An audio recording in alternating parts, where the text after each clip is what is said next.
I don't pretend to know everything that there is to know about them. I only know what they have told me. They are an enormous group of people who had an incarnation here on Earth, have finished that incarnation, and are now in the heavenly spheres. The organization was started some hundreds of years ago by these people, many of whom are still guiding it, as in the spirit world we are immortal.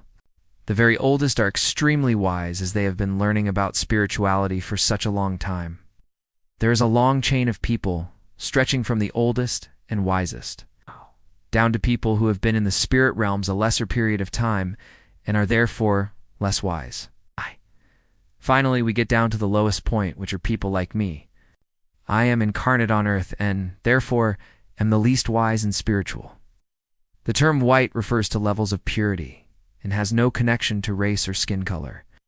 Equally, the word brotherhood does not exclude women from being part of it. Why I was chosen to work with the Great White Brotherhood, I don't really know. All I can say is that I came from a family where my mother was a natural medium. And I went to a school where great stress was placed upon formal education, and so I went into adulthood, knowing quite a lot about the esoteric world and also with a good command of the English language. Both of these seemingly unrelated factors came in very valuable later, when I was contacted by the Brotherhood and asked to work with them. The way that happened was that I was meditating one evening, and I saw in my mind S.I., a Victorian-looking gentleman, appear complete with long coat, beard, and stovepipe hat. I told him to go away and not disturb my meditation, but he kept coming back into my consciousness. Finally, I asked him what he wanted, and he gave me his name, Dr. William Latimer, and said that he worked with a group called the Great White Brotherhood, and that he had come to assist me to become a healer.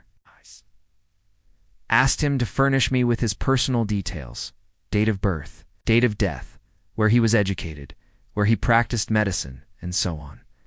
He provided me with all these details, and I checked him out with the relevant medical authorities in England, where I lived at that time, and they proved correct. So I accepted him on probation, telling him that the slightest problem and I would chase him from my life.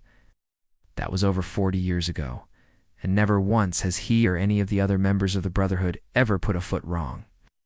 As I progressed, various other guides came into my life, all members of the Great White Brotherhood, and each one charged with a particular aspect of my spiritual development. Also, as I developed, so I was given what are called the gifts of the Spirit. I say given, but I had to do much meditation before these gifts developed. These gifts include telepathy, telekinesis, clairsentience, and so on. These gifts are very useful, but must only ever be used to help others, never to help oneself. So, I started as a healer, moved on to giving spiritual advice to people in difficulty, and then, starting in 1980, I was asked to get ready to receive a book to be dictated by the Brotherhood to me. Eventually, after some preliminary training, the dictation started. I had no idea of the content of this book. The way that I received this book is that I would sit down in the evening with a writing pad and pen, clear my mind, and I would hear a voice talking to me in my head. I merely wrote what I heard, not having any idea if it would make sense or not. It was only at the end of each evening session, when I reread the message, that I saw that it did indeed make sense. Gradually, over quite a lot of time, the book was finished, and I was told that its title was The Stairway to Freedom. I was asked to try to make the book available to the public, but I couldn't get it published at that time, so I shelved the idea until now.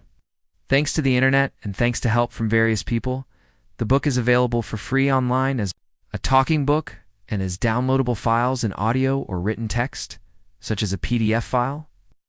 Bob Sanders.